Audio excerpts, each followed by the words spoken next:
આજે અમે બનાવીએ છીએ આ ગાય સાપના ગાંઠિયા। આ ગાય સાપ ચણાનો લોટ આવે ને એ એકદમ બેસ્ટ આવે છે ફરસાણ બનાવવા માટે। એટલે અમે ગાય સાપના જ ગાંઠિયા, ફાફડી, વણેલા ગાંઠિયા આના જ બનાવીએ છીએ।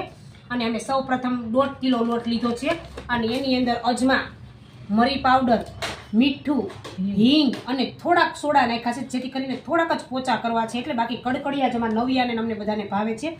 એટલે અમે હવે લોટ બાંધી દઈએ અને આમાં થોડુંક મણમાં તેલ નાખી દઈને હવે અમે ગાંઠિયાનો લોટ બાંધીએ છીએ। નાખી દઈએ 1 પાવડું તેલ, કારણ કે આપણે બહુ મણવાળા મોળાના પોચા નથી કરવાના, કડકડિયા રાખવાના છે। એટલે હું થોડુંક 1.5 પાવડા જેવું તેલ નાખી દઉં છું।